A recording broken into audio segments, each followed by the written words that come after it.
up, Songale?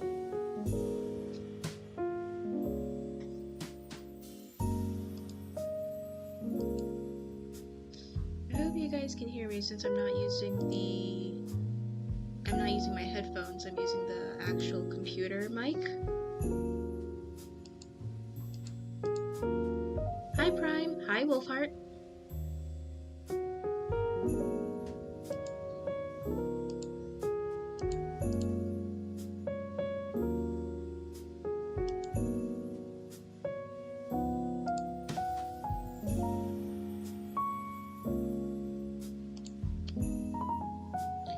Just one more workday on Monday, then I'm free till New Year's. Nice.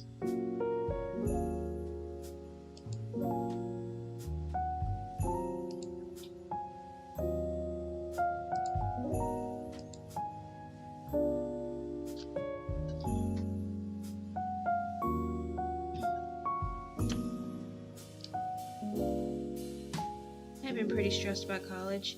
Yeah, college is pretty stressful. But are you going on to winter break soon, Wolfheart?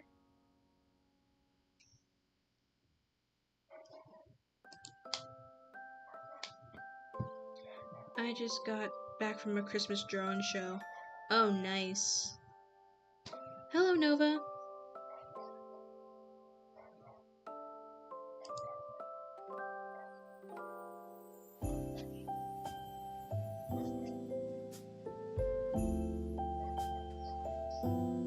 Okay. Guess we'll start going straight into... Whoops. What happened? Here we go.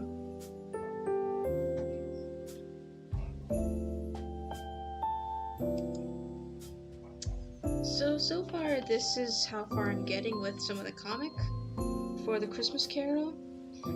I just need to do the word bubbles for this one, and this page will be mostly set. I'm just gonna stick to simple shading, not really do any coloring, just to be more expedient. And this is the next page I'm gonna be working on.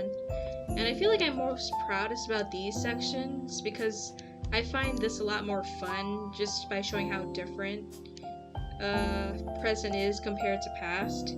They're both still flamboyant in their own ways. Present likes a dinner and a show, so while they will be showing off like what Christmas present is all about, they'll just be gorging on food the entire time. Like I will be doing on Christmas myself.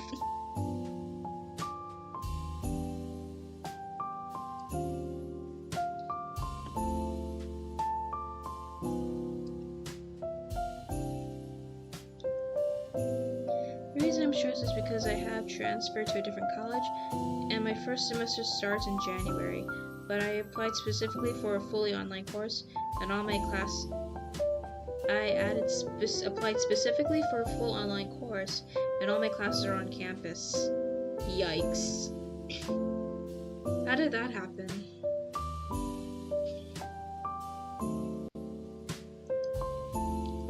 And where's the last page, I believe? Where'd it go?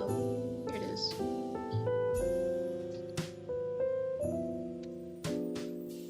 And here's some more of this page with Frank being like, what the heck is all this food? And President's just gorging herself on the food. Because why not?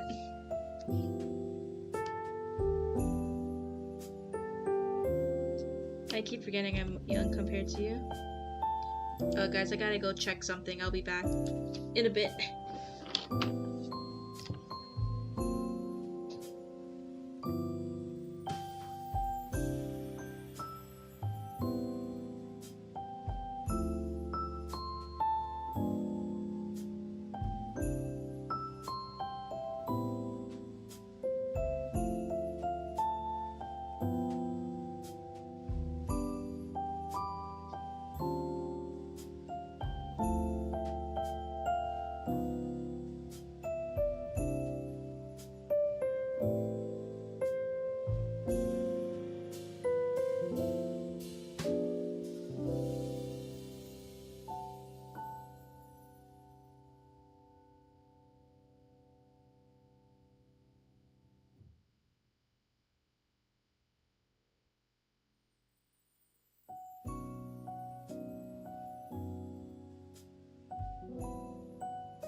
Hi.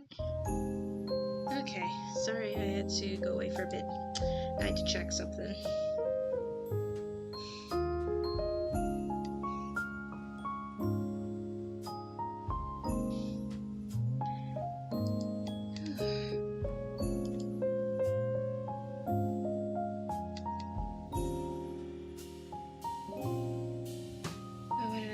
There was recently a release of a teaser, he live action Lilo and Stitch. Stitch's design admittedly is pretty good. Yes, Stitch's design is okay. I have nothing to grab against. Ooh, I haven't heard any of the third Sonic movie yet. I've seen trailers and bits and pieces.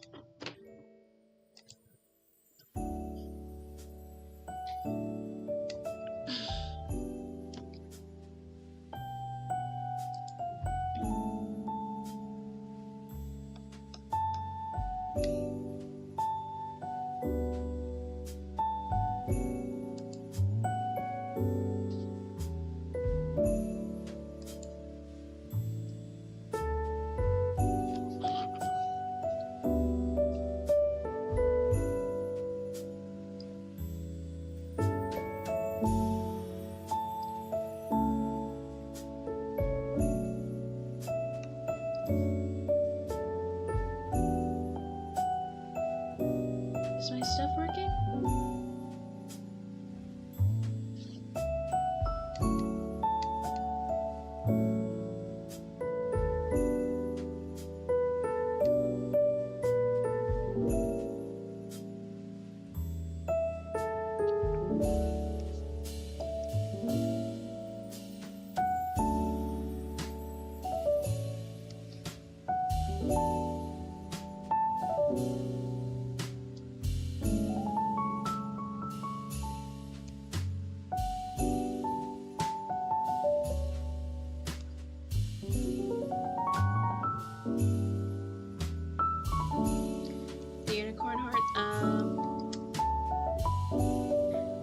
I guess I just wanted to make them unique.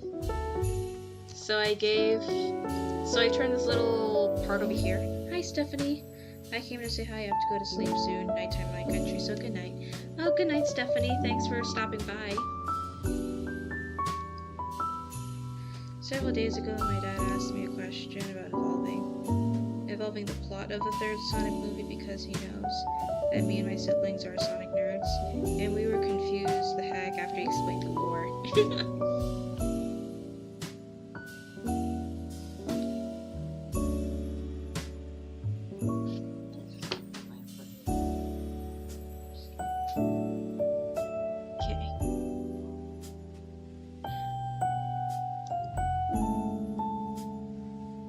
But yeah, no, it's just a unique feature I gave Toyota. So he has a little bit of a horn thing going on. And also just a reference and a little giggle at when I thought Unicron was called Unicorn or something.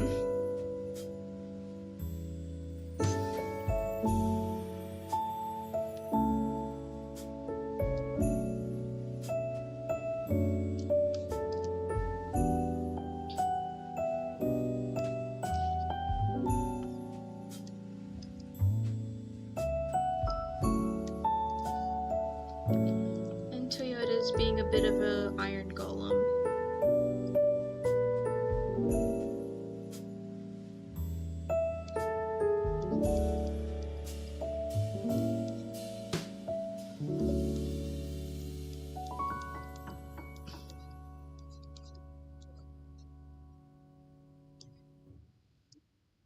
And for anyone who plays Minecraft, when I reference him as being an iron golem, is sometimes because in Minecraft, iron golems will hold out red poppies to the villagers.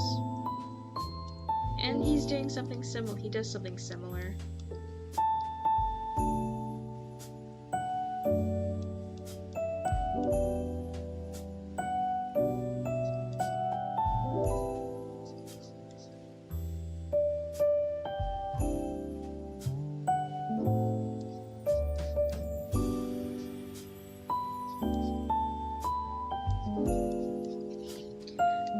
Nice nice hanging with you. Sorry, but I can't hang out for long.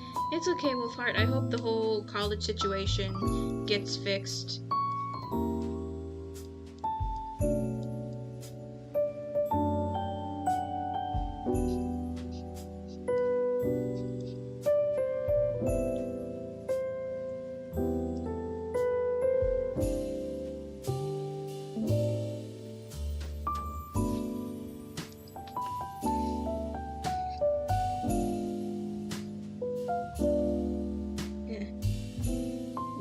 Star would be like the gasp, unicorn buddies. And Toyota would be just even more confused, like unicorn buddies. Just like the most he's like just super unsure what you mean. He's like, cool, I guess. And extremely awkward fist bump.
I breathe oxygen. Hey, Pabs, it's been a while since I last saw you here.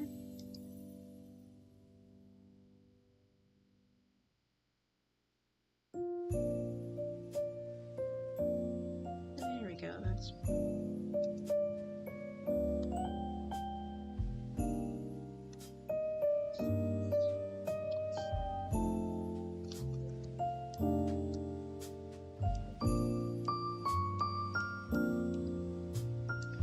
You're in time for my strange drawing of a giant robot trying to rizz up a human. Now that I think about it, Stella would definitely know Sora is a normal human or whatever just by turning into animals. Yeah, it's like, she'd be like, yeah, humans don't do that.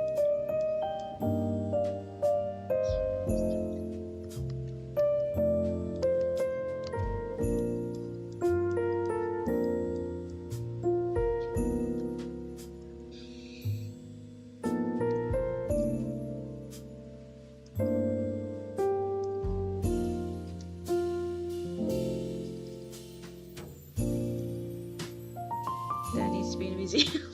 I don't think it does, but thank you for thinking so.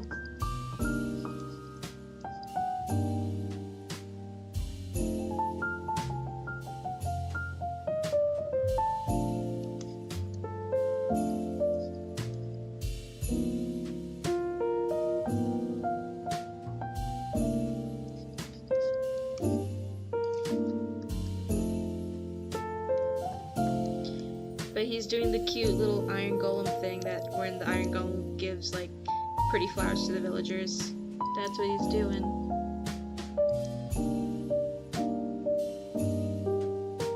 A pretty flower for a special lady.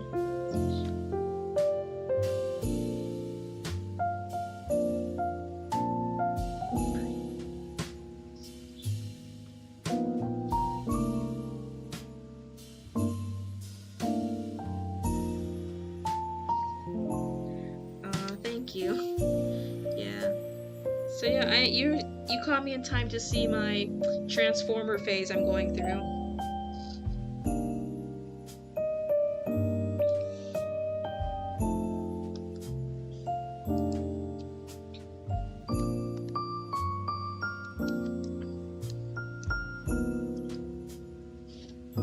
It's adorably dorky him, and I love him more. Yep, I love his profile.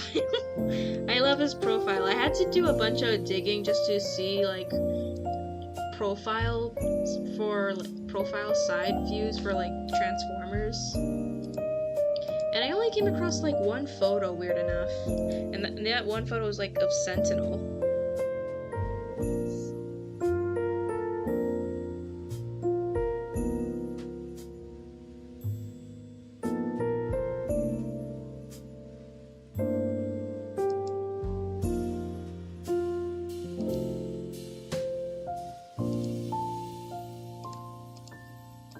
Let's see, here we go. Yeah, this was the only profile I could find, and it was of Sentinel.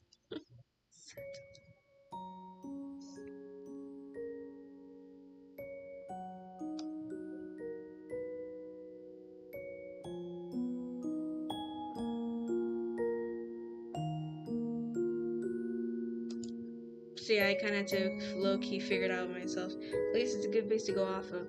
At least it's a good start.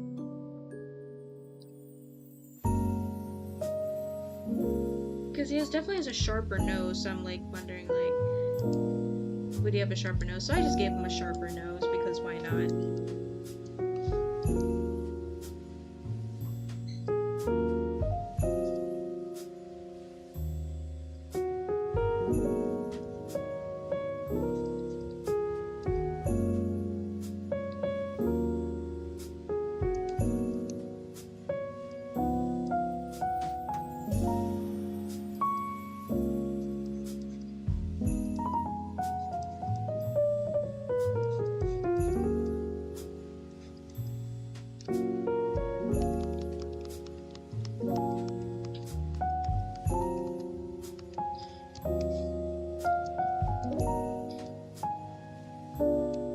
Wondering if I should give him like the typical red eyes, or because after Transformers 1 there's a whole lot of theories going around like eye color somewhat represents their mental state / the sides they're on.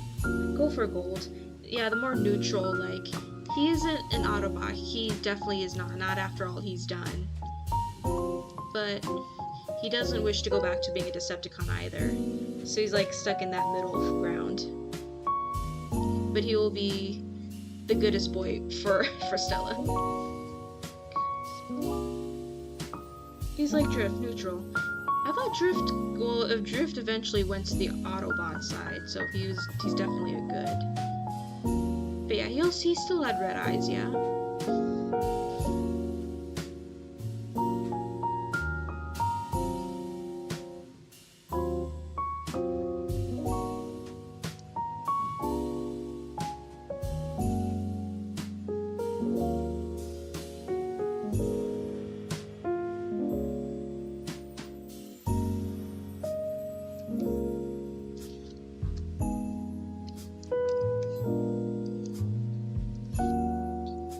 To be an actual drawing I finished, so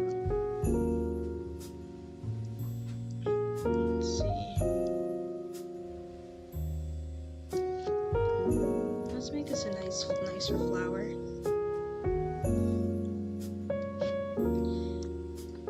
Yeah, while I was like out doing my job, doing work, I was like figuring out more and more of his backstory. So I watched a Megatron video about like all the things he's done, especially in the IDW comics, just to get a little bit more perspective on like just what Megatron may have put his Decepticons through. Is she on the table or something? If so, that's adorable. Yes, she is on a table. Oh yeah, you weren't here last time. So Stella is a mafia boss. So she's the boss of this guy, who the chat and I affectionately named Toyota. and she's like the mafia boss of like of ex Decepticons and Autobots and some humans and other alien races. Kind of like a Mr. Big situation from like Zootopia, where you got this giant figure who is actually just the right-hand guy to this very tiny individual.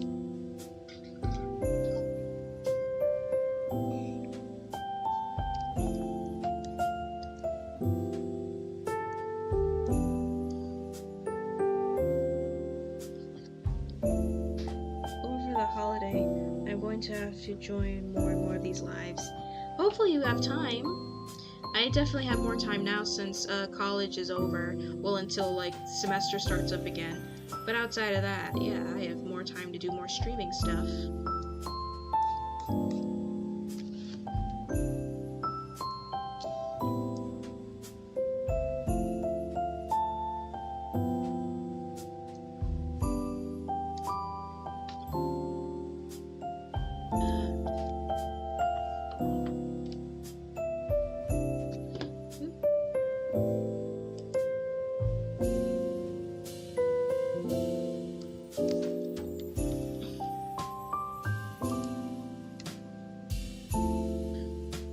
Yeah, like imagine this scene just with these two characters, not the ads.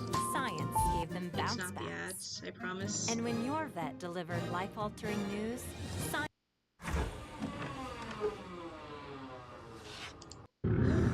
That's gotta be it. Stop talking, stop talking, stop talking. There's Toyota. And then there's Stella. Mr. Big, sir, this is a simple Yep, here. This is a simple misunderstanding. You're coming I out still of the think it'd house be on the funny day my daughter is to be married. Well, actually, we were brought here against our will, so... With Rodimus Ratchet and Wait a Megatron. minute. I did not know that it was your car, and I certainly did not know about your daughter's wedding. No, I trusted you, Nikki. I welcomed you into my home. We broke bread together. Grandmama made you Just a cannoli. yes. And how did you repay my generosity? With a rug made from the butt of a skunk. A skunk butt rug. You disrespected me. You disrespected my grandmama, who I buried in that skunk butt rug. I told you never to show your face here again, but here you are, snooping around with this... What are you? A performer? But yeah. I just think that would be hilarious.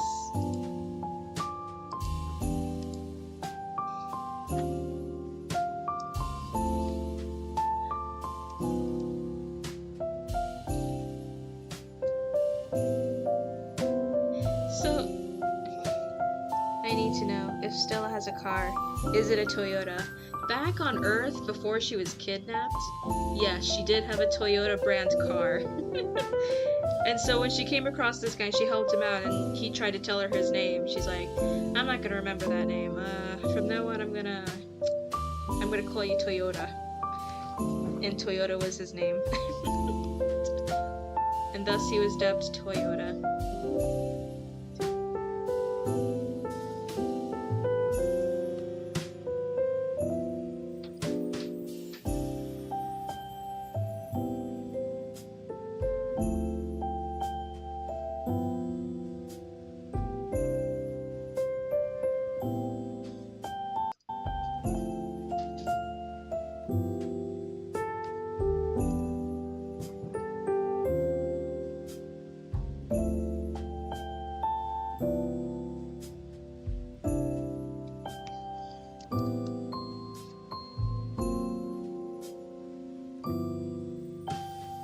Oh yeah, Nova, your friend Pab is here.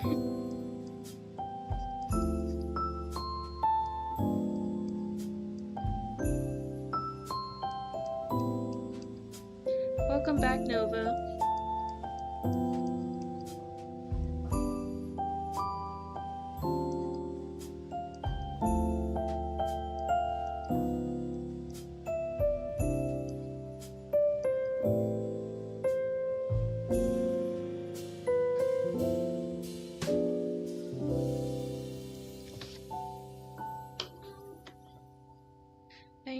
I suggested you come and join the stream at some point, but I didn't expect you to see you here.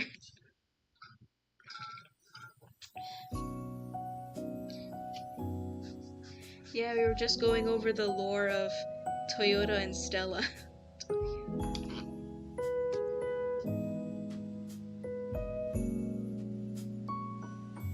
Friends reunited, yes.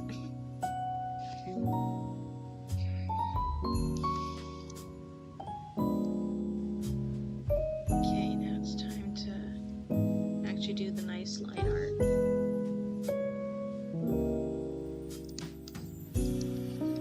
Oh my gosh, is that a little flower sold? I love them. Yes, he only gives flowers to Miss Stella, his special human.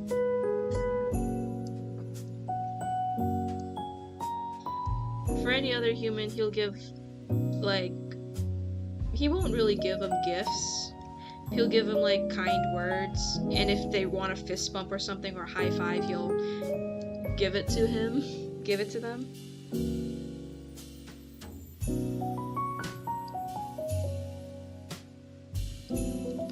But outside of that, he's not really much of a gift giver, outside of, like, to Miss Stella.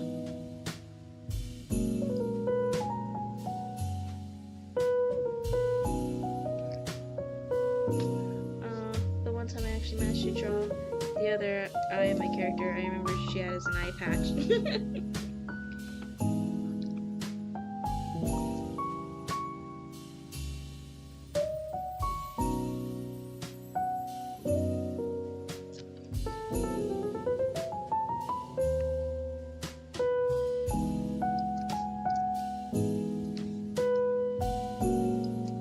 I keep forgetting I can use the pen tool for this.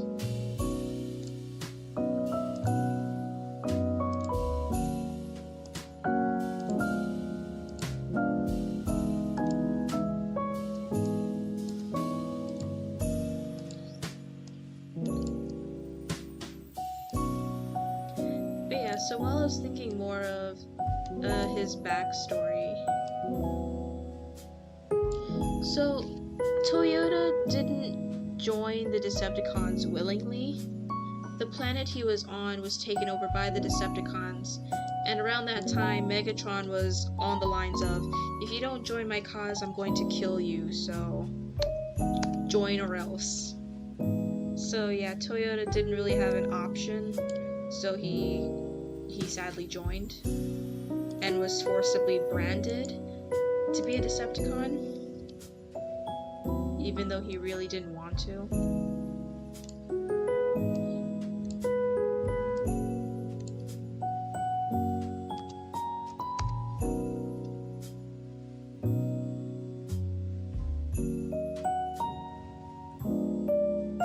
What's Toyota's favorite snack? Frozen oil? If we're talking pure Energon, pure like Cybertronian snack, I guess he just likes regular Energon popcorn, I guess. He doesn't really have anything favorite in particular. It more so changed over the years as Stella's mafia empire grew and more inventions were made. That's when it changed. So on Stella's ship, there are a bunch of humans and Cybertronians, both Decepticon and Autobots. One of the humans actually made flavored Energon drinks. So say you guys, imagine your favorite food. They can make Energon taste like that now. Because the humans wanted the robots to enjoy the novelty of like the things they eat, even though they know the robots can't eat. So they said they might as well just flavor the Energon so they can get a sense of why they like the food they eat. And yes, Megatron is an awesome villain, but geez, that the stuff he does is crazy.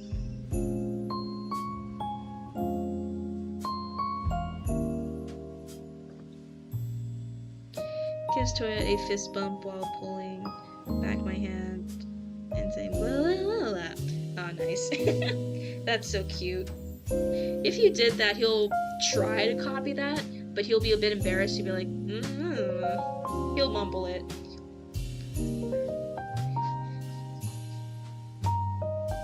Also, awesome idea, Pegasus. Thank you. Yes. Moms, but enjoyable. So if you were to ask, so I guess currently his favorite flavor of Energon is the, weirdly, and I don't know.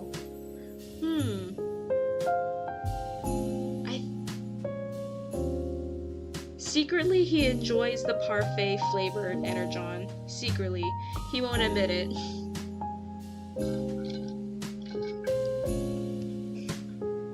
Cheese. Just straight up cheese.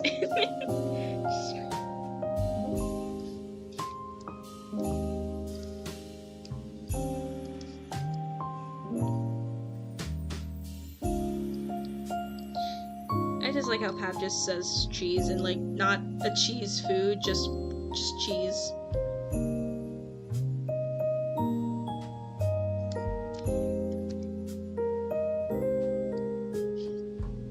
But yeah. So, and what else? Also, I haven't given her ship/crew a name yet, but there's a lot of unique inventions going on the ship.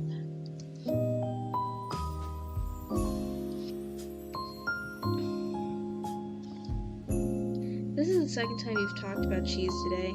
I thought you had a odd hyperfixation, Paps. Oops.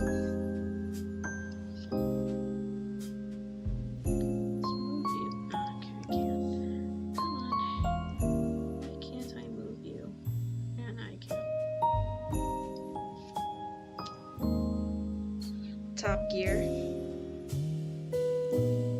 Jarathy. Top Gear. Maybe. I'll keep that in mind. I'll keep Top Gear in mind.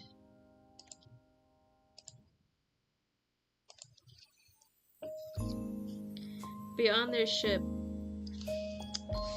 she and like one other individual are basically the heads. Well, she's on top of being a mafia boss, she's also the head of like the medical side of things, since she is the one who created the artificial T-Cog.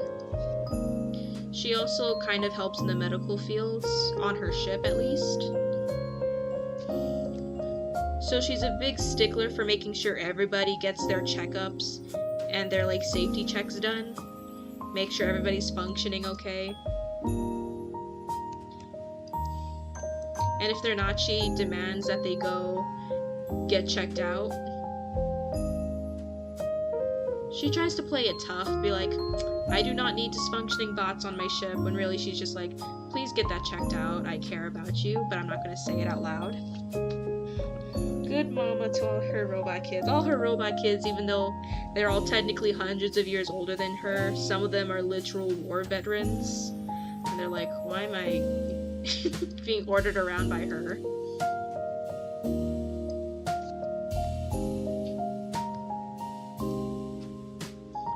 I think I need to change that design.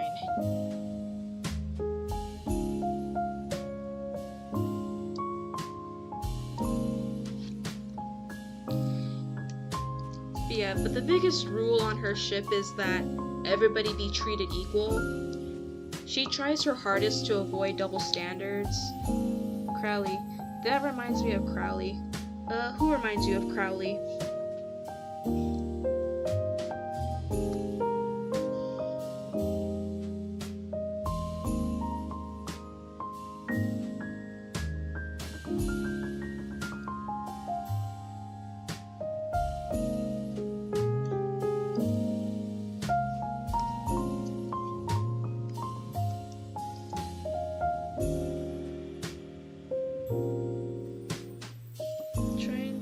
Act tough when really they're a sweetheart. Aw, that's cute.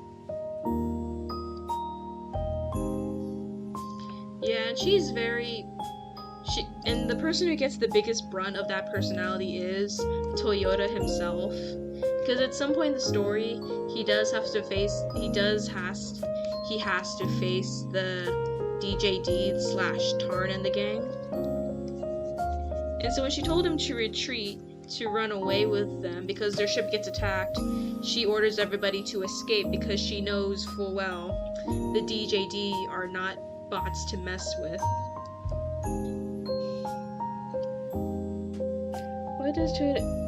What was Toto's reaction be to being dressed up with a princess dress?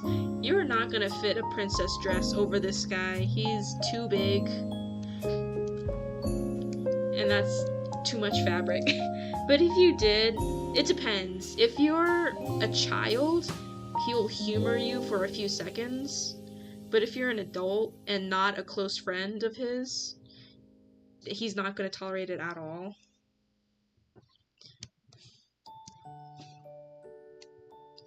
Oh, I just remembered Pegasus. Have you seen the new episode of Amazing Digital Circus? Yes, I have. And it's so real. I feel Gangle's pain. Kind of, when working in fast food at least. Gravity Falls Shrink Ray? No.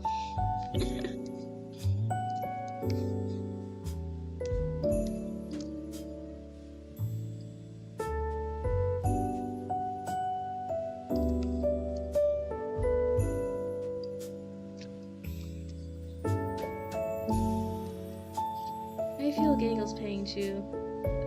And I don't work in fast food. I worked in fast food one time.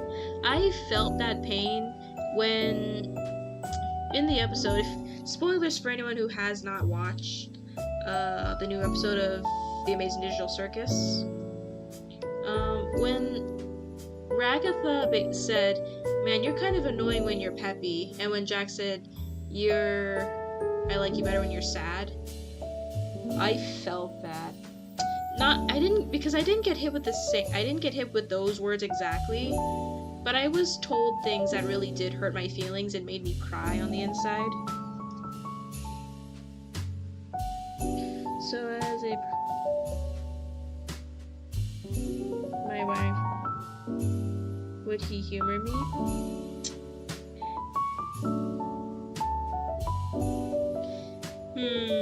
Nova. Let's see. He'll compromise and he'll wear a tiara of your choosing, but he won't put on the dress.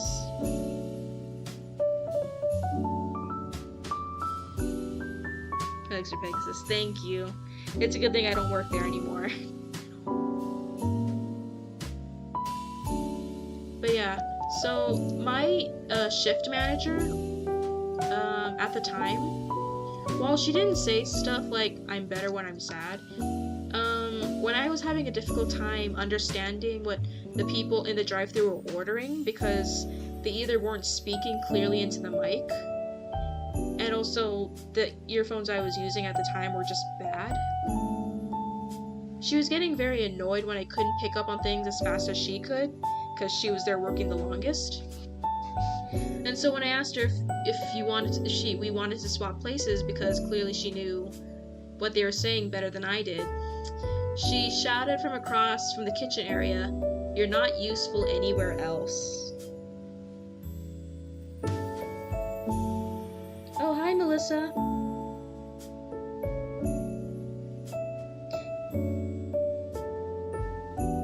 We miss you, Melissa. It's good to see you're here.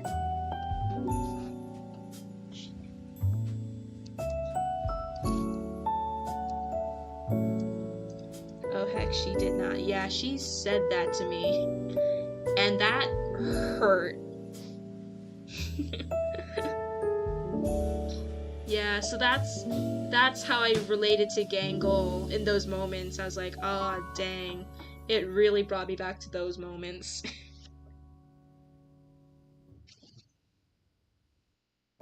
Excuse me, but what that shift manager said about you? Yeah. And plus, I was still new. I only been there for 3 months. But yeah, no, she said I was not useful anywhere else. So she still made me do drive-through all by myself.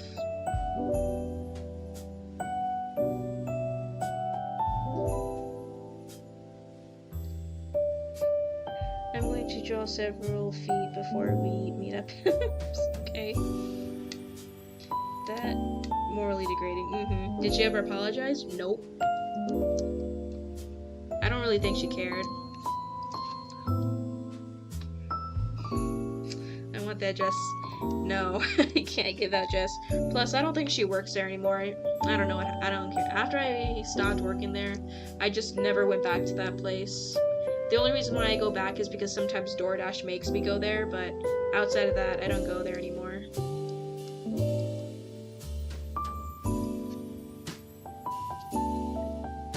My mom has to deal with the same problem at Dollar Tree, but worse. She even told her she was fired, but the higher up said she wasn't, and she still has her job. That sucks, man. What in the world? That's so mean of her. That's so mean of her. I hope someone says the same thing to her. Who knows? I don't know, really. Yeah, because after that, I was like, yeah, I need to get out of this place. So I did. I turned in my 2 weeks resignation. I was like, I'm out of here. See ya.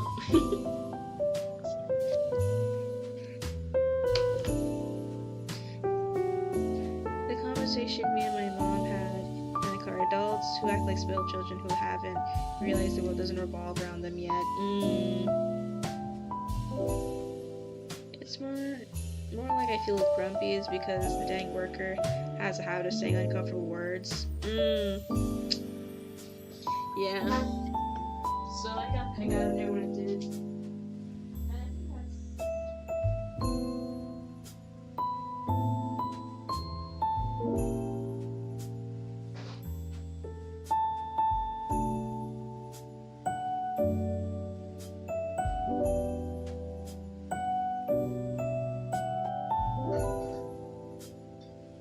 And I think that's why I related to Gangle so much in that episode.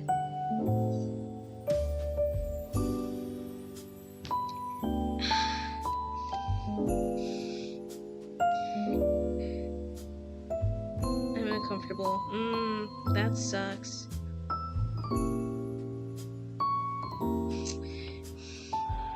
Melissa, do what you need to do as long as it doesn't, like, horribly affect you. If you need to change shifts to feel safer, you do that.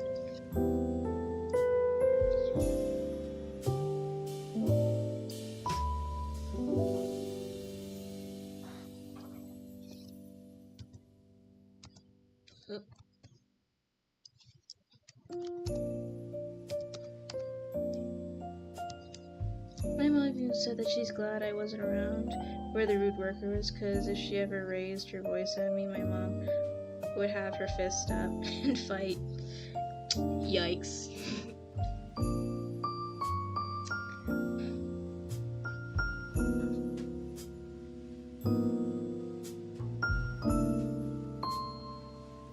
Anyways, away from negative topics. Well, Nova, sadly, everyone needs to find a job one way or another. And sometimes you'll, like, it really just depends. I mean, I was able to stick it through Chuck E. Cheese for a few weeks, mainly because the co-workers were nice. They were a lot more chatty and they weren't as mean to me. But I stopped working there for other reasons. So I'm sure you'll come across a job, and most of the time it's just the co-workers who make it or break it.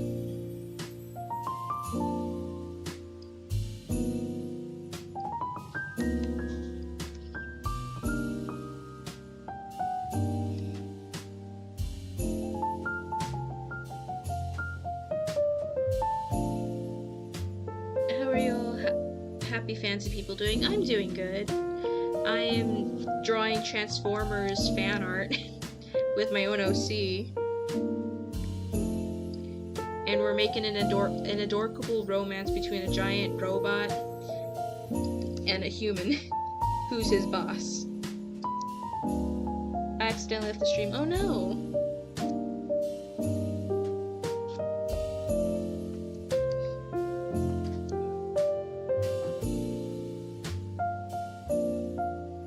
I found a very good, realistic compromise. eyes. I don't know about that, Nova, but okay. Was that a cat?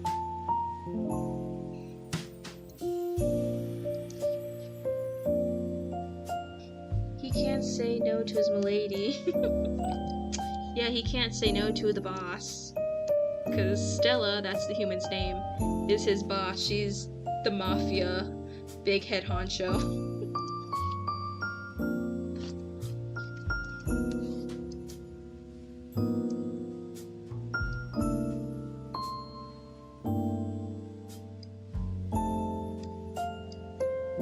Trust me. You may get bad jobs, but you'll also find good ones. Yeah, because right now, for me, I'm enjoying door dashing for the most part, even though I do not enjoy the extremely confusing tax things I have to worry about later. But you'll find a decent job. You'll find jobs you'll like and some you won't. But you'll find that most of the time, it's the coworkers that make or break it. If you enjoy the coworkers, sometimes it's worth it. Sometimes, not always.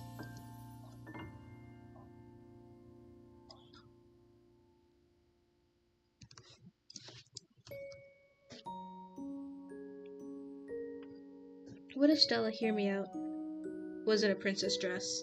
I mean, she's kind of in a princess dress. Not like a typical one, though.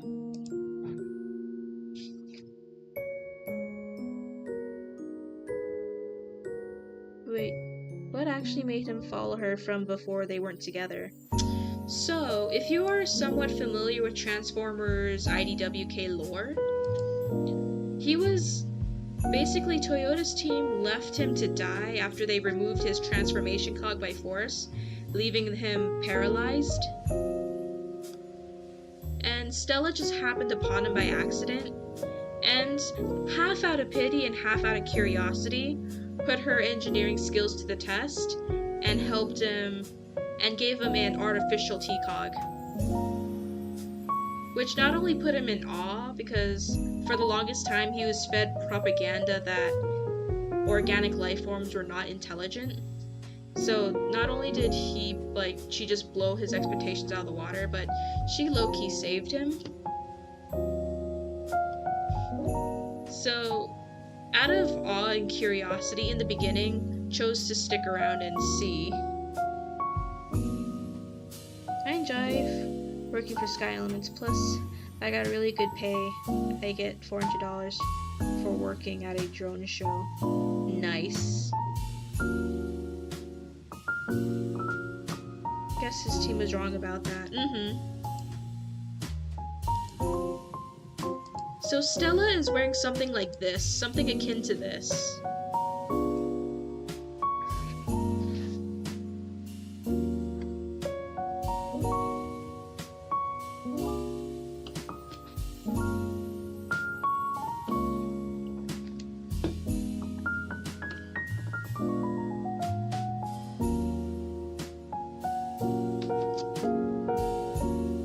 She's wearing this awesome fancy dress.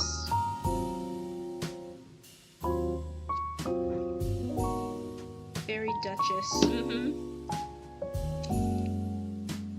Imagine his team finds out he's alive and they try to get him. They lie about it to kidnap her from him or threaten him. Oh, something like that happened one time. Is walking possible in that dress? Yes, and if not, she'll just make Toyota carry her around because, yes, she has that authority.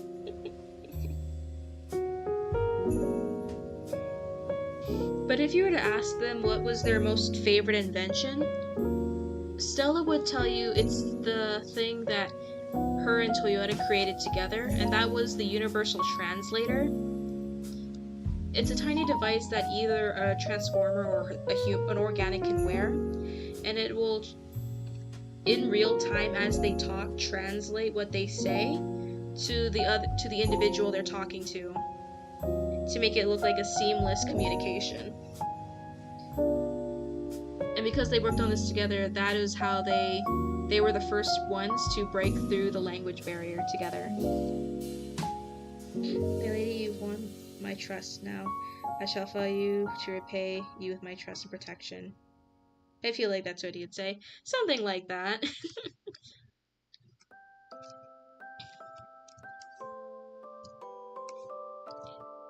Because war changes people. He's a lot more gruff than he used to be back before the war.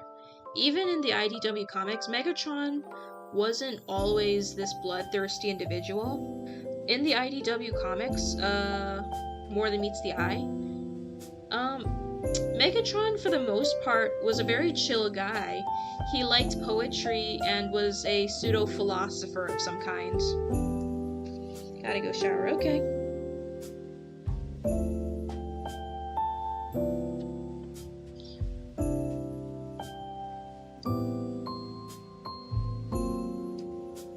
So yeah, even Toyota wasn't all this gruff.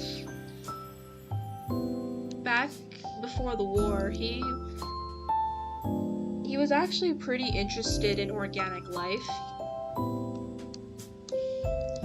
He was even very curious too.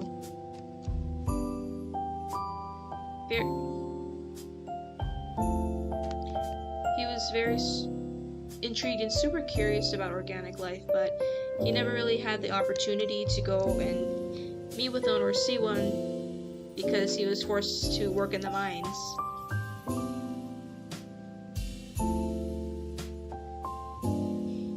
If Toya had pants, Stella would fit in. Okay, I guess. Toyota doesn't need to wear clothing though. He has his armor.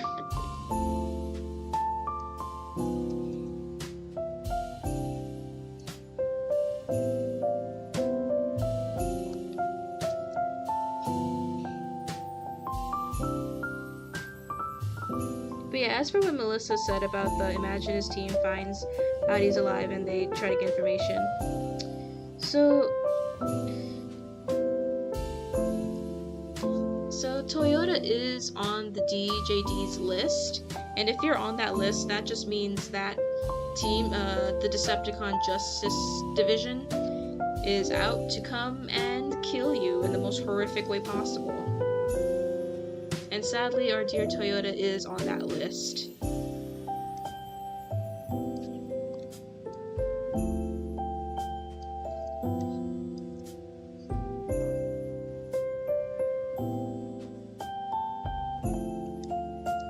And he's on that list because how dare he show kindness /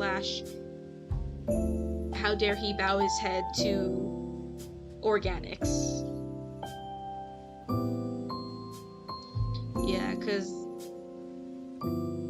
Because in the IDW and a lot of times throughout the continuities of Transformers, a good chunk of the time, the Decepticons are pretty racist towards any organic beings. Nah, he's on the list because he's too cool.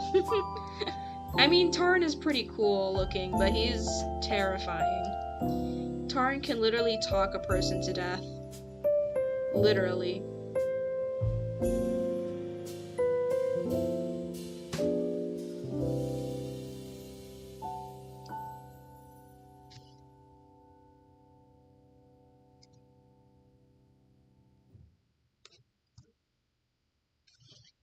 Soul Silver, so Decepticons, let me teach you guys about the circle of life on Earth. He and Cup probably have a great conversation. Maybe.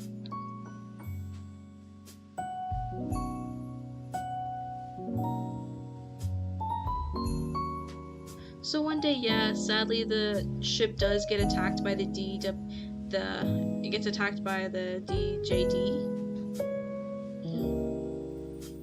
And after Stella makes sure everybody gets away, she tries to tell Toyota to retreat, but Toyota's like, I can't. I have to keep you safe. Because he knows the DJD are a bunch of psychopaths, and if they find out he has a soft spot or get their hands on Stella, they're gonna do horrible stuff just to make him suffer, so he forcibly sends her into an escape pod and sends her off and stays behind. I can eat your art, it looks edible. It is not edible, I'm sorry.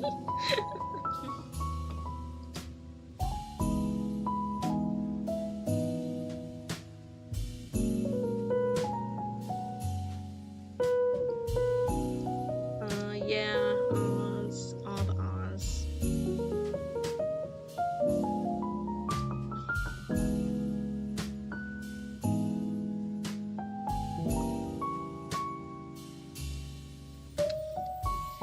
But he must, because that's how much he loves Stella.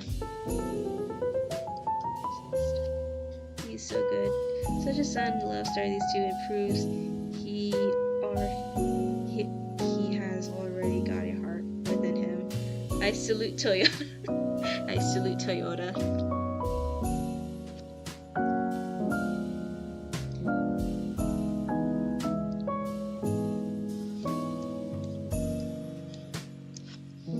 But yeah, Toyota. Toyota, our sweet boy. But he does, by some miracle, make it out. But when they reunited, he does get Stella's cold shoulder for a bit because how much he made her worry. We should get Toyota toy. Maybe.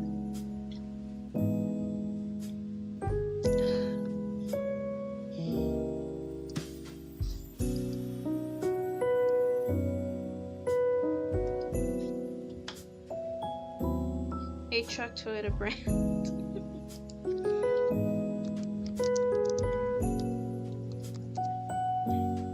And that's how they separated kind of reminds me of this music video from Iron Mouse, Time to Feast.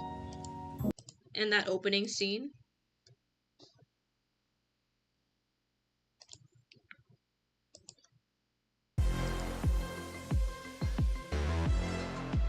Because how they parted ways is basically like how these two parted in this music video. Didn't volunteer. We were chosen. Next time, I think we should avoid angry mobs. Keep going. You can hide in the forest. I'll make sure they don't follow you. What? You expect me to leave without my servant? Yeah, imagine that's Toyota and Iron Man's is Stella. I promise. No matter how long it takes, I will find you. But Now go!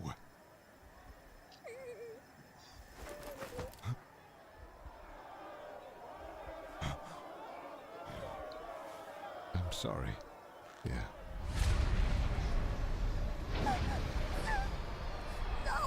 Sounds 8, but the boy sounds like 40. They're both adults. But we're gonna enjoy the song while we draw. Because why not?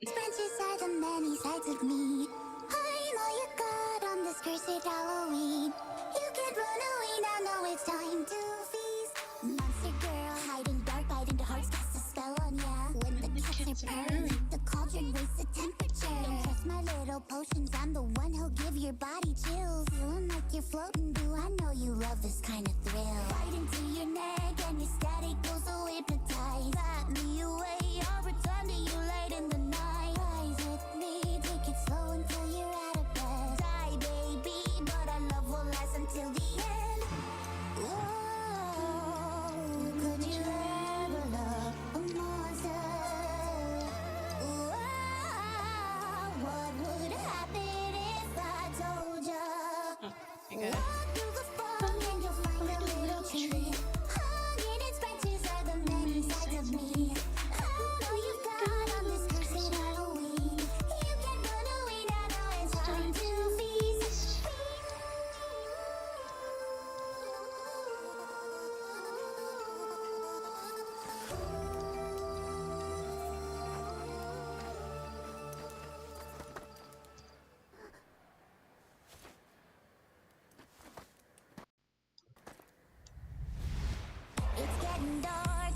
wishing I was never here. Raise a bar, if you run, I'll make you disappear. Graveyard, hang with me and you lose every fear.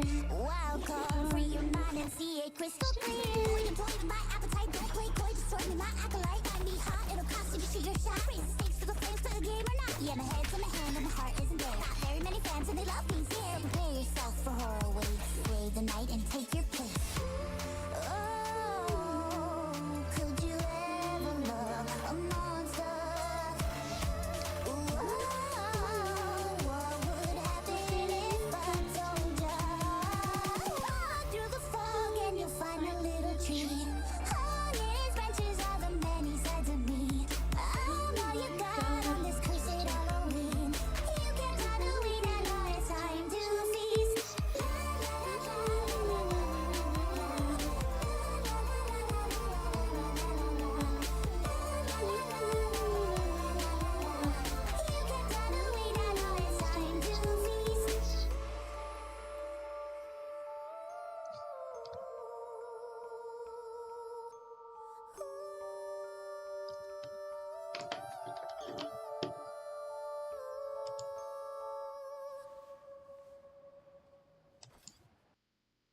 Yeah, that's a fun song.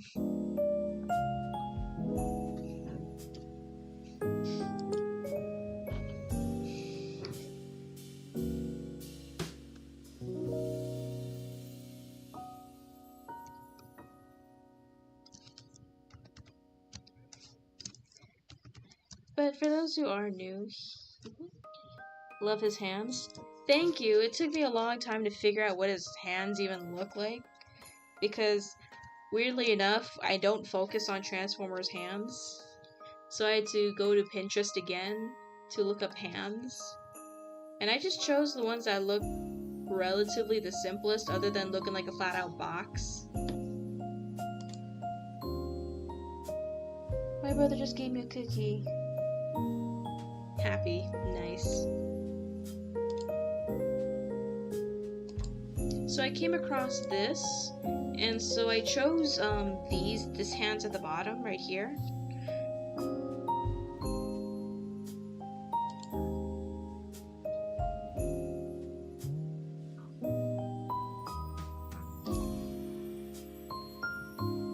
And I just went with those hands.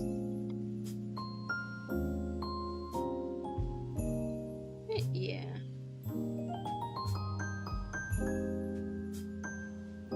I got a cookie. I just got here.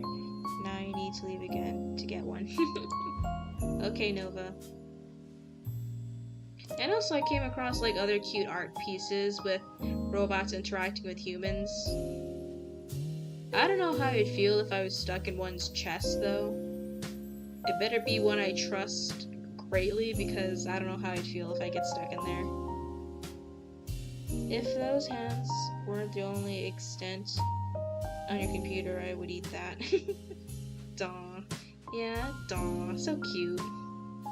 There were other ones. Where'd they go? I can't see them.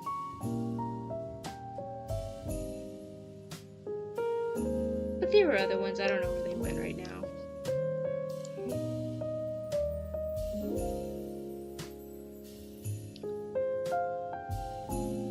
Of course, there's Starscream and Alexa, because yes, these two are adorable.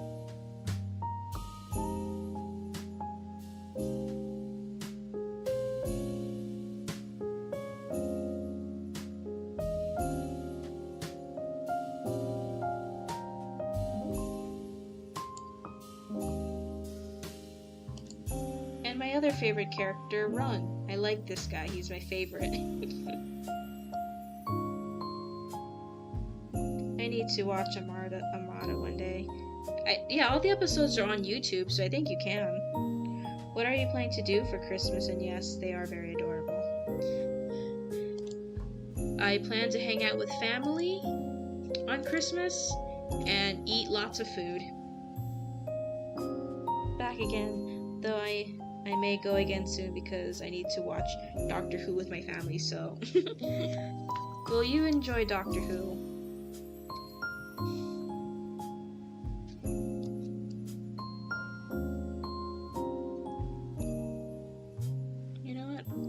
just do that.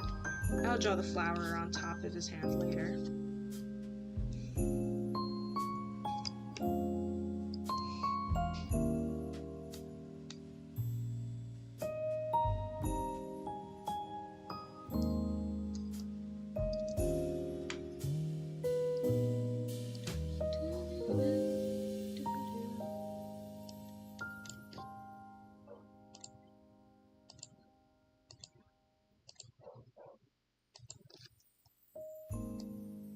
Oops, that's not what I wanted.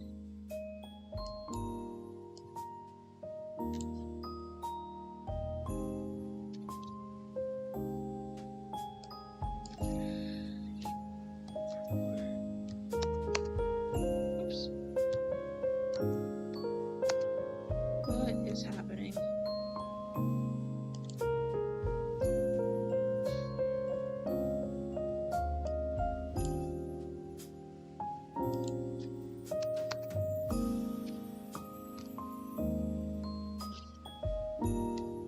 I'd probably enjoy it, but this episode is quite scary. I couldn't finish it on my first watch. Well, maybe it'll be less scary because you're with family.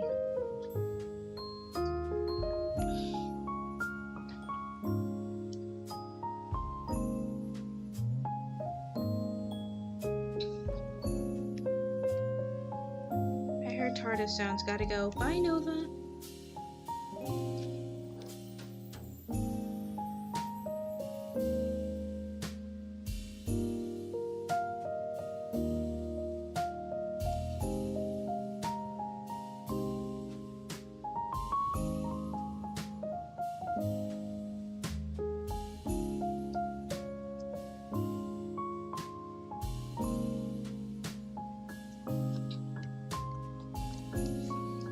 See if I can draw flower patterns.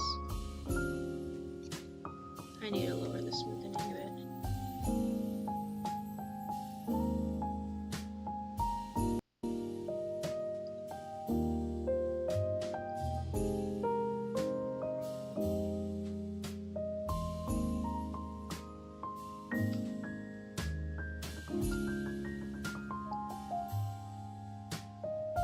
Mom says, yep, that's good. Is she coming around here?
Night Nova.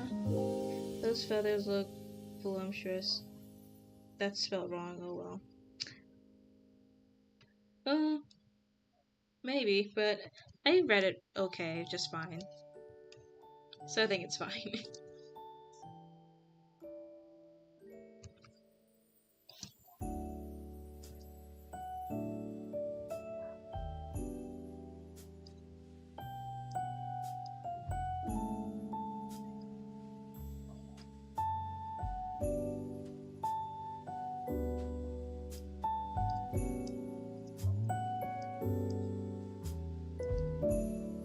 Now I need to go back to the side and pull up her reference dress.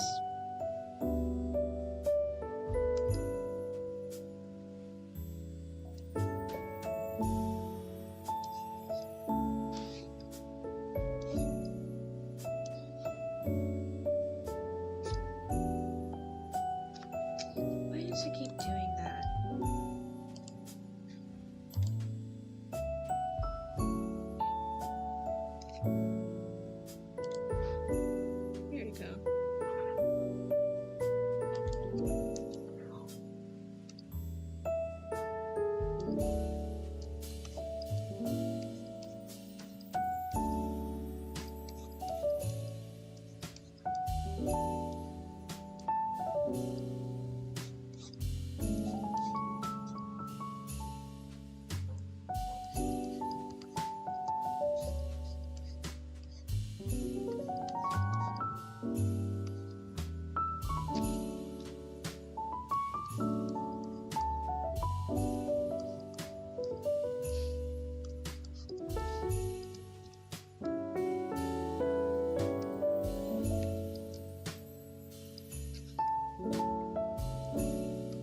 I think I low-key tried to make her skirt look like a flower. I don't know why. I guess I just wanted it to. But those annoying blue lines won't go away, so give me a sec. I gotta do some finessing. Darn it, why won't that go away? This. Why won't these go away? Okay.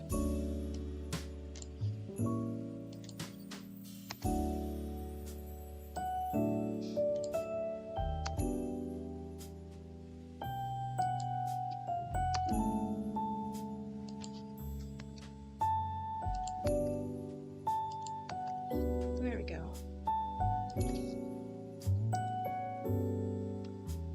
Looking stunning, thank you.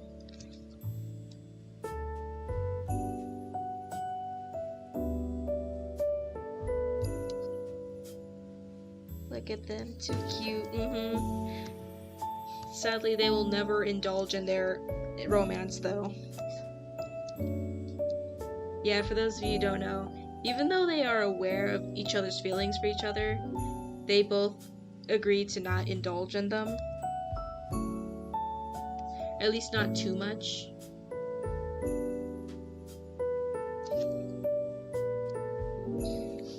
Because for those who don't know, Transformers can live up to literally millions of years, and she only lives for 100 years. And she doesn't want...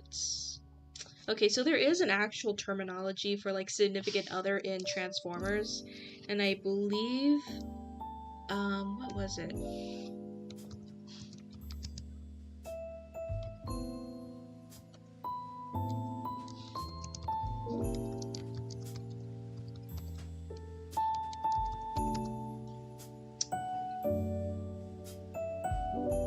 Spark Bonds, Spark Mates. There's another one though. It was in the IDW comics though.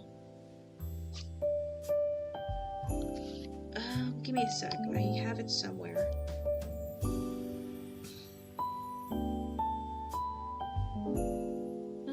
Where is it? Where is it? I saw it. Conjux Endura is what they were called. Conjux Endura.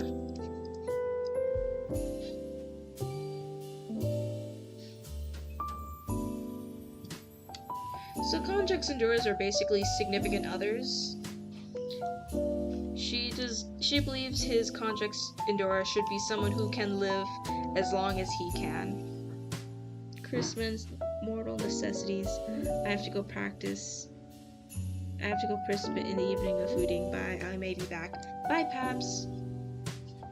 Aw, too sweet. Yeah. So, if she could live as long as he does, she would happily accept Conjux Endura as be his Conjux Endura, but she can't. She wants him to find someone who will live just as long as he does, because she thinks it would be unfair that will only be a part of his life and not be with him throughout his life.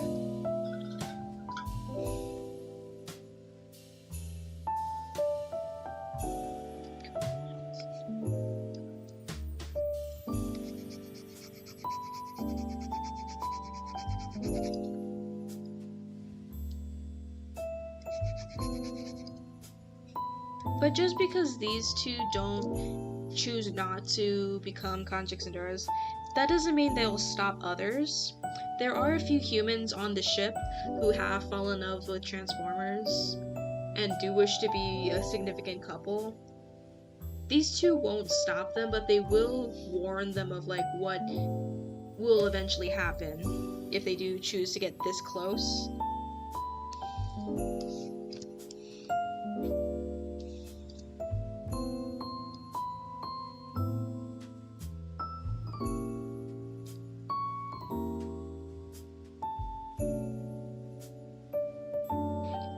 Hello, Moth Boy.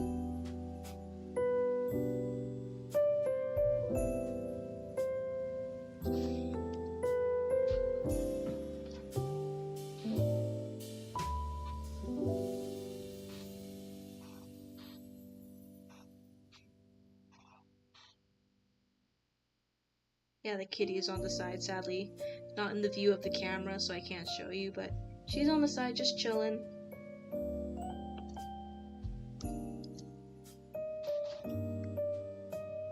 But yeah, so, Stella Ditt was basically the aficionado in a few weddings between Transformers and humans.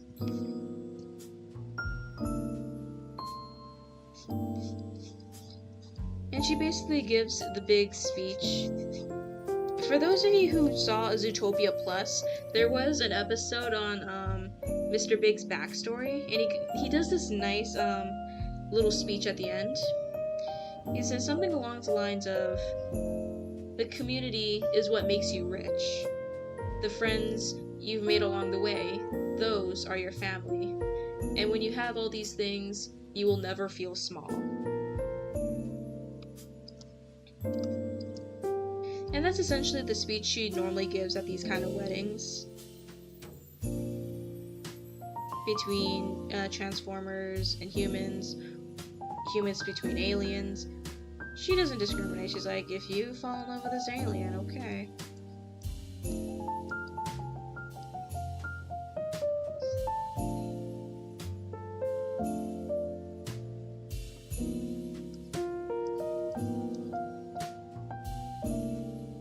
But she does wonder, like, how is Toyota gonna handle or deal with all this when eventually the humans, this generation of humans, do eventually pass and move on, and how is he gonna help those Transformers through it?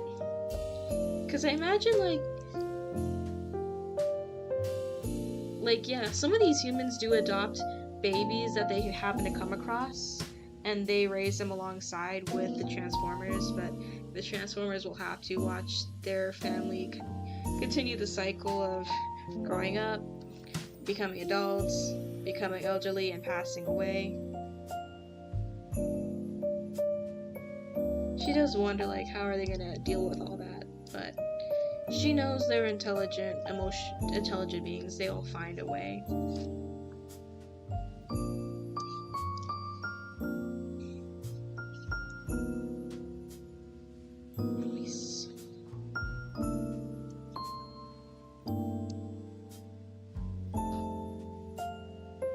They can adopt Cybertronians too. They could. But I think Cybertronians, for the most part, they grow up, they pop into existence with some knowledge, while babies, organics, pop into the world not knowing anything, just relying on instinct and whoever they bond to when they first see.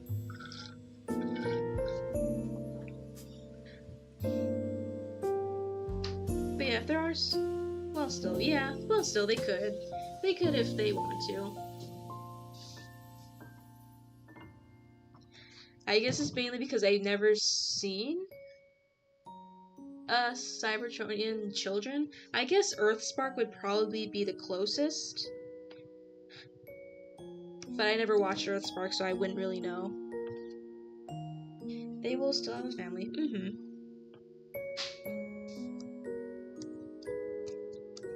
Okay, now it's time to color these guys.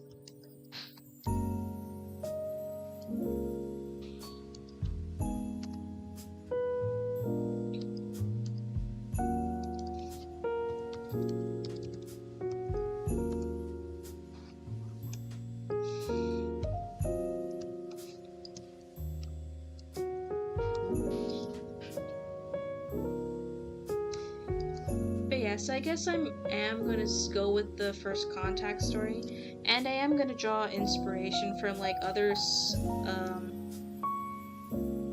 continuities.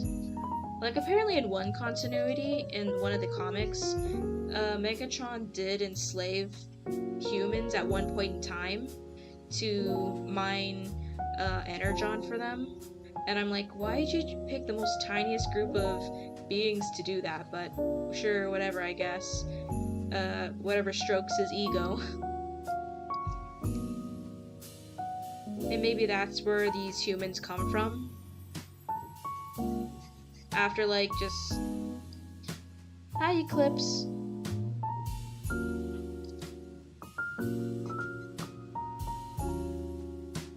Yeah, just like in one continuity, it's like he just randomly enslaved the human race to do some hardcore mining.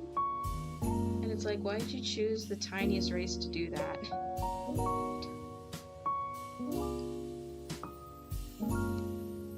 How you doing, Eclipse?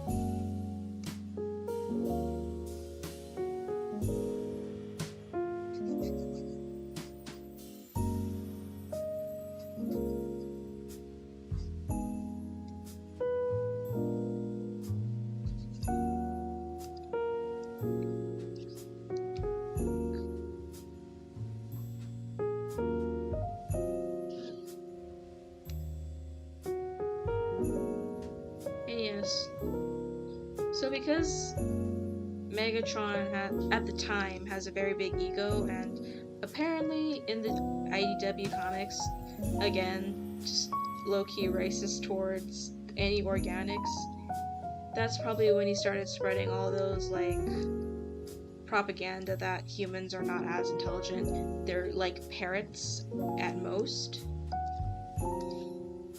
And so, yeah, some were kept in the mines to do basically slave labor. And when that was eventually over, they just never cared to return them back to Earth.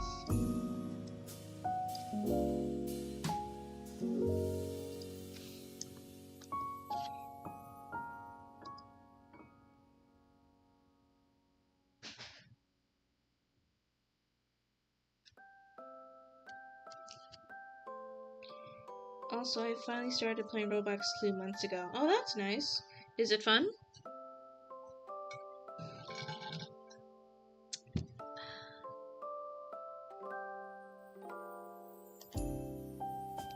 That's not what I meant to click. Dandy's role is lovely. Oh, nice. I'm looking if there's any other fun music we can listen to. And the fishing game is absolute. Okay.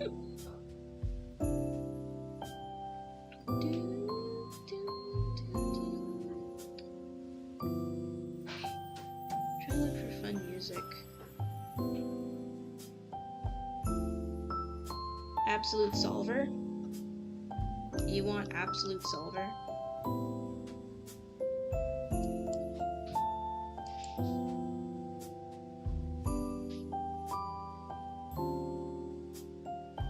They do games related to Murder Jones.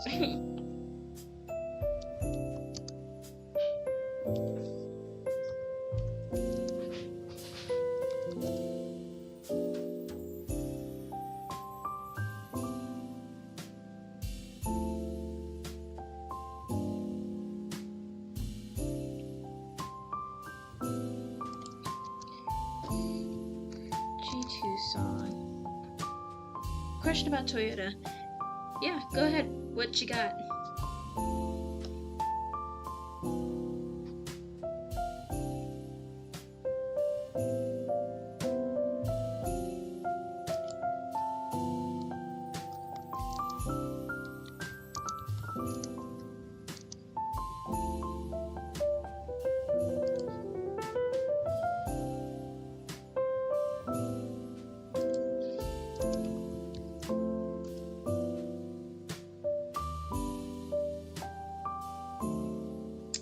If a man flirts with his favorite human, how would he handle or react to it? A stranger man who has strange but dangerous intentions. If they have dangerous and bad intentions for Stella, he will definitely intervene and explain or tell Stella why he thinks that way. And she will take his advice. She will listen and be on her guard. But if it's a nice guy, a genuine nice person who loves her and he knows will take good care of her, he will begrudgingly let it go and love her silently, I guess you could say.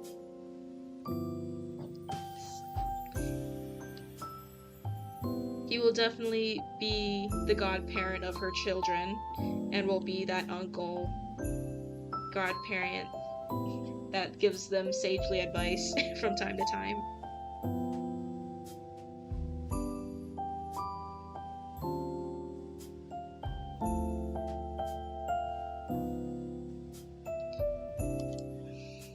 But canonically, these two are shipped. They're shipped, but they will not indulge in that romantic relationship, sadly. Maybe not, but I believe the ship will sail. Maybe in another timeline they did. Star-crossed lovers, Oh man, the DWD would definitely hate him for that. Not the DJD definitely do not like him for that. Like, how dare he submit and bow to a human, let alone fall in love with one.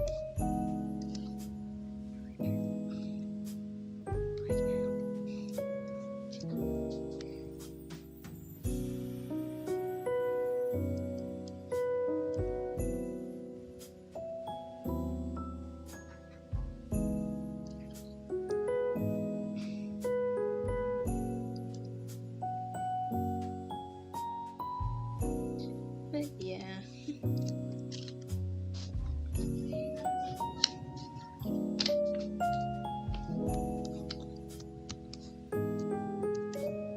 But he doesn't care, because his heart is already set on her.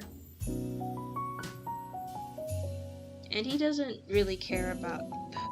Wait, this part was not supposed to be that color, never mind. Whoops. These were more darker gloves she's wearing.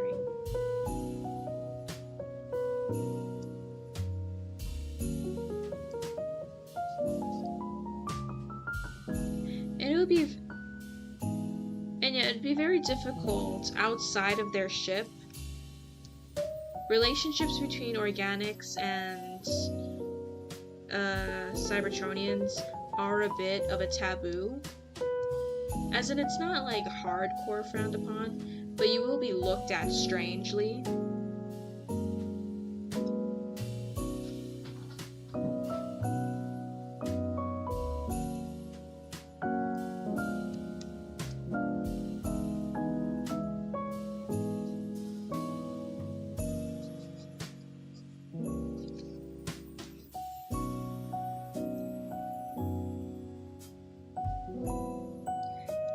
Because at the time, humans are still kind of seen as, well, not stupid, but not as intelligent because of all the rhetoric that Megatron has spread around. And also how just some Decepticons and some Autobots, because not all Autobots are good, have kept some humans as pets. And again, that language barrier that keeps them divided is also a big factor to that.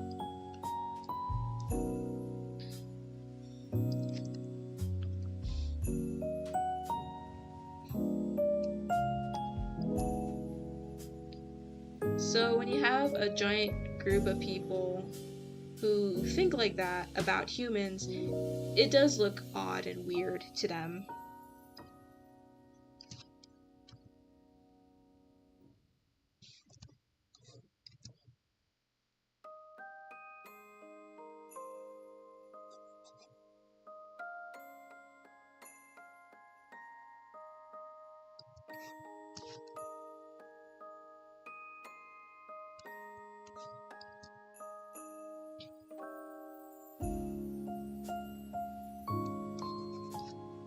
I'm liking how her dress is turning out.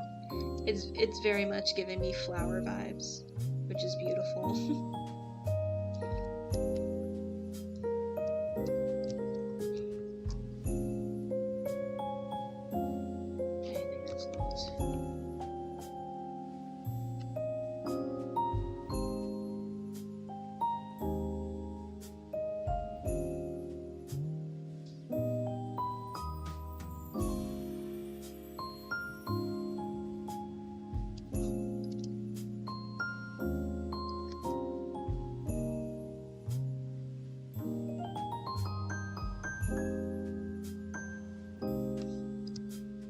And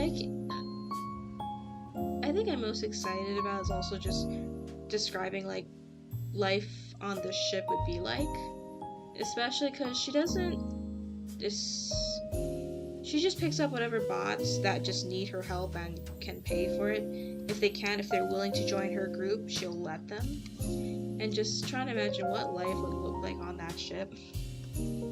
I love how her just looks like Flower itself. Nicely mimicking the OG design. What's up?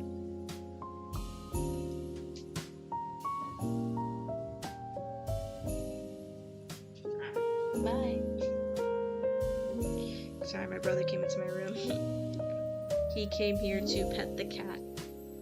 Because even he can't resist.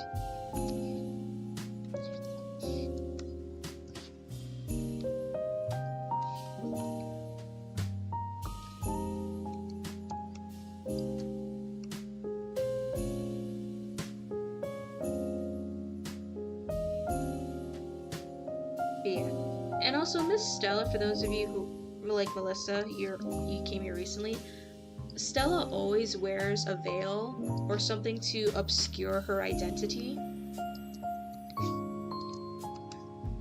She does it for her own safety, but mainly just because she likes the dramatic flair it gives her.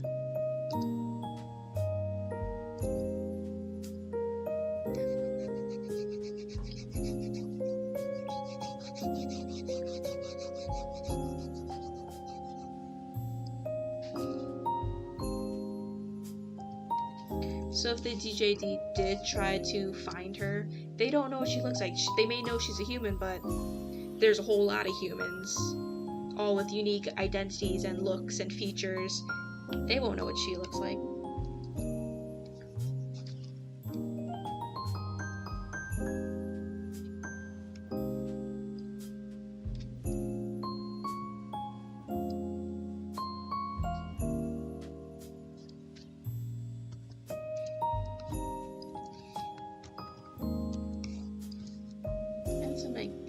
Pinker roses on top of her hat.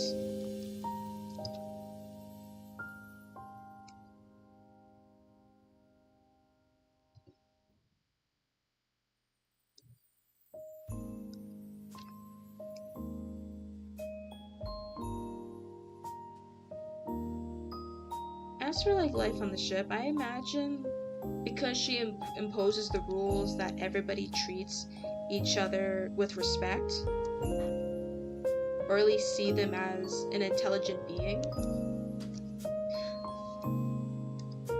It does force the Cybertronians who are a part of her group to see and treat humans with, you know, the basic decency they deserve. And so a lot of friendships did come out of it. So there are a lot of like small little cliques amongst the ships. Some of them are just purely robots, some of them are purely humans, but there's a good mixture of the two groups, even with a few other aliens too. So I can imagine like if the Lost Light had to make a pit stop at the ship and they're just wandering around, you'll see some like pseudo coffee shops or stations where you got like two humans just sipping away at their coffee and like their one Cybertronian friend who's just gossiping with them.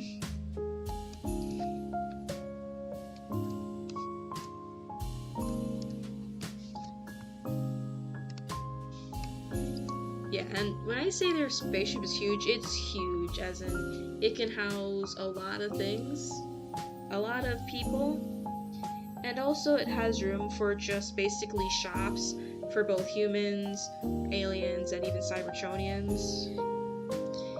As long as you're contributing to the ship, you're welcomed on it, and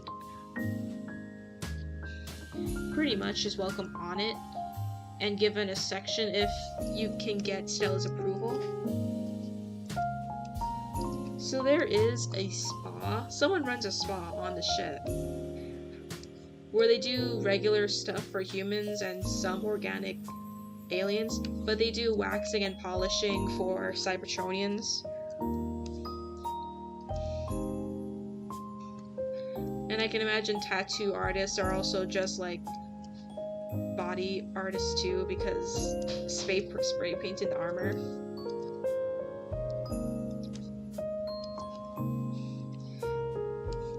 And so some Cybertronians would, instead of having like a badge of some kind, some of them have gotten like tattoos, some sort of tattoo over their badge or their symbol to represent their change, and also just because they thought to escape that, just to put something over it. So sometimes they would go to those people. Now I gotta figure out this guy's color.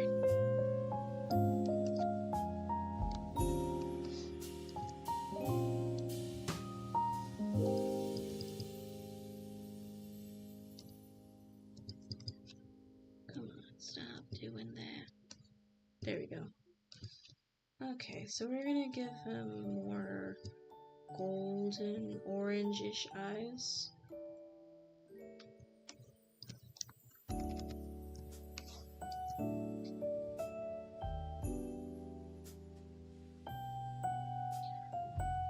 But a good chunk of the people on the ship are constantly working to basically make the next big thing that Cybertronians can benefit from, but they will definitely put it for sale. Like, even though Stella is willing to give these artificial teacogs to those who need it, to the regular masses, and just to keep some sort of respectability, she does sell them, or they have to be purchased by her.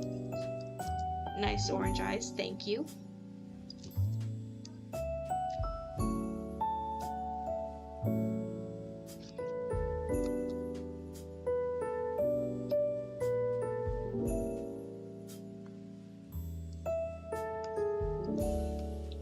And so they're making gigantic leaps in the medical field, for Cybertronians at least.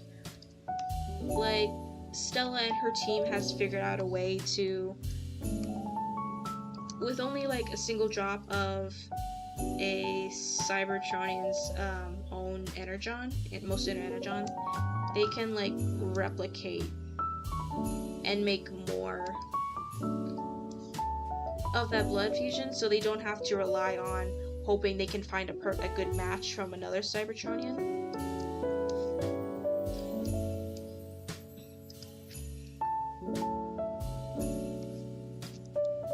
I'm still trying to figure out what color he should be.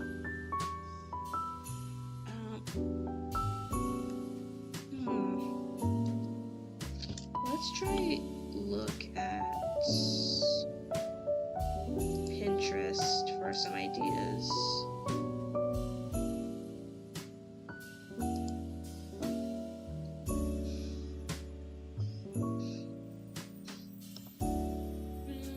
I see a lot of reds and purples. Maybe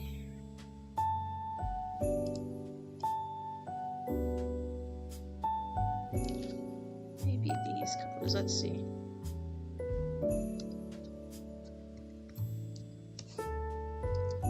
Let's try and make a majority of them blue.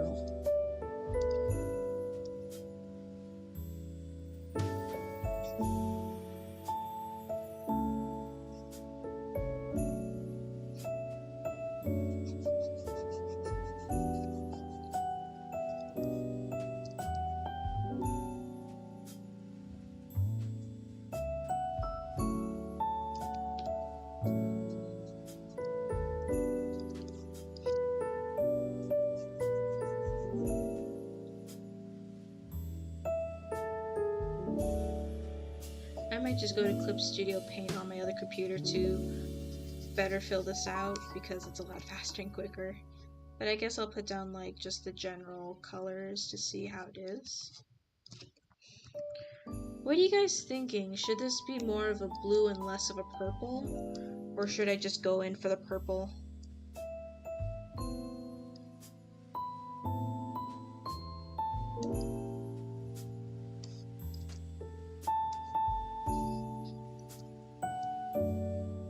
No, you love the shade?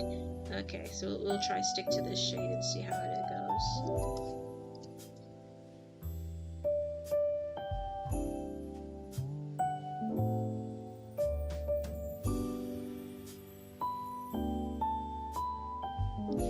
I'm trying to avoid going the Sentinel route, so maybe instead of gold, we'll do more silver.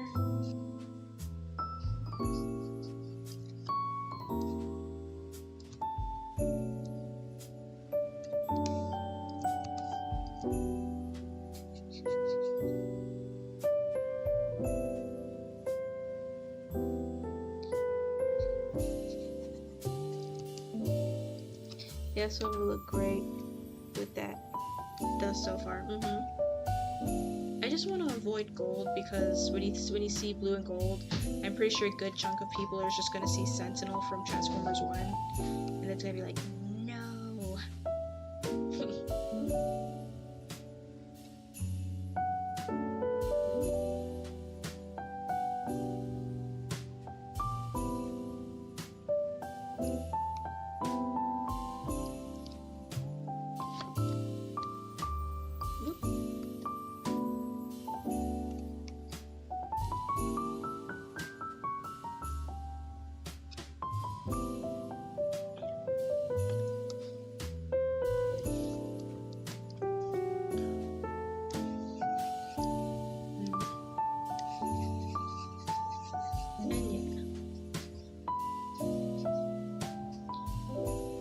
And the cutest thing is, if you were to meet Toyota before the Great War and like when he was before the Great War happened, he would be like the textbook definition of gentle giant.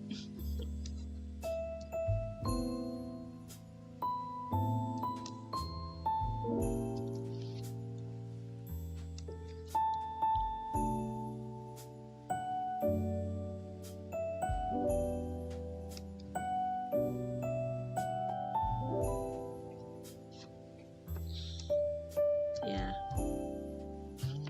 He's a cutie patootie. Before everything went bad, and before he had to witness things, see things, do things he just did not like. At one point in time, during the time he was hanging out with Stella, he did apologize for like taking part in the horrible things he did. But Stella, for the most part, wasn't there to see him do those things, and understood, for the most part, when war was happening and you're living under a tyrant, Megatron, you kind of do things that you may regret later in order to save yourself. So she didn't really hold it against him.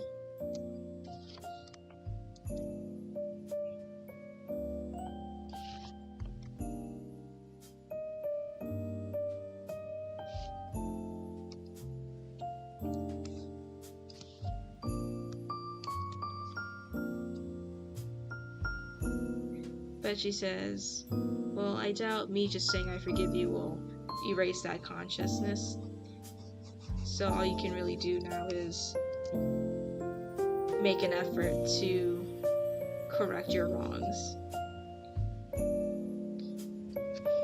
So if he does, if Toyota were to come across a Cybertronian who happens to have a human pet, he will straight up beat up the Cybertronian to free the human. He doesn't care who it is. It could be an ex-Decepticon, ex-Autobot. Everyone's gonna get those hands.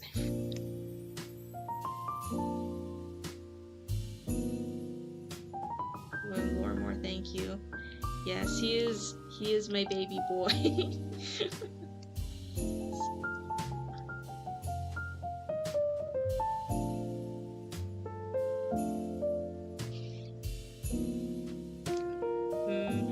I should make this blue. Oh, you know what? Maybe this would be a better color.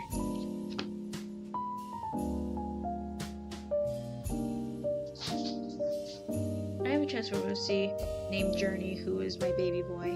Aw, what's Journey like?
So yeah, dark gray for the tracks.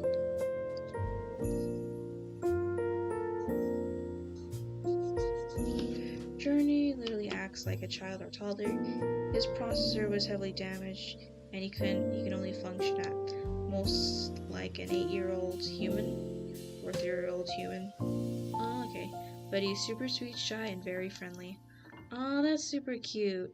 I bet he would be great friends with Tailgate or something. He's like a happy puppy. Aww.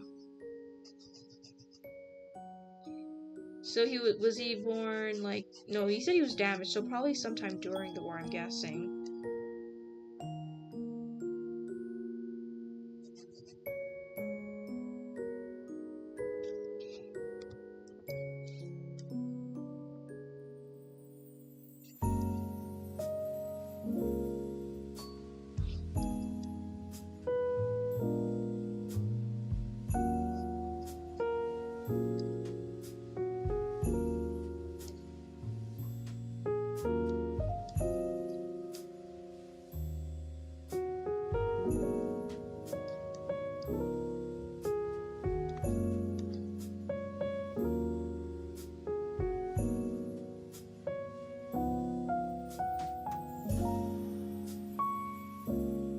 I guess this would be his general coloration he would have.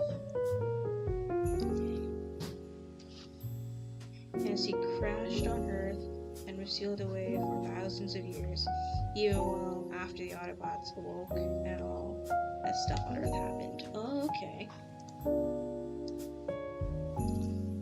And of course we still need to do the flower.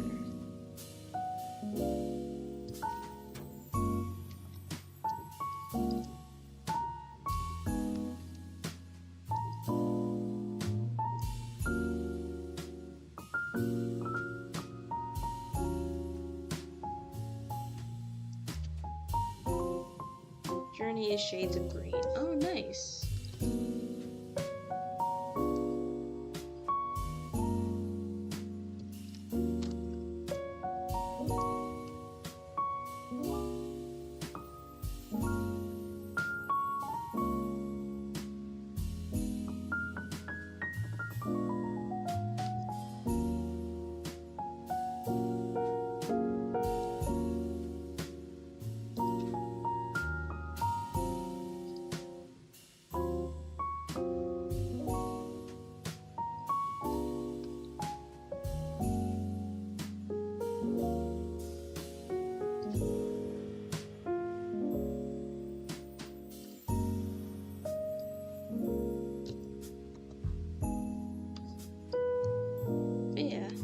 Goes. And there we have him. That's roughly the colors I imagined him to be. Sorry, I'm not shouting. It's okay. It's late at night. It's late at night. We are hitting our 2-hour mark. The yeah, I'll probably have this better colored in Clip Studio. But yeah, this is the colors I imagine him being closer to. I'm gonna probably fully color him in Clip Studio for this picture later too. But yeah, here's a cute little scene. This giant titan has fallen head over heels for this tiny human.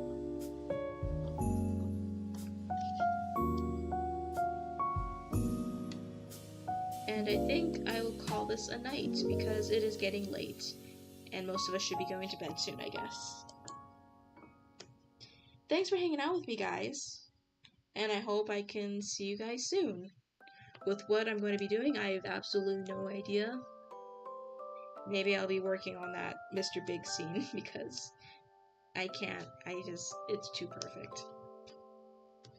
But thank you all.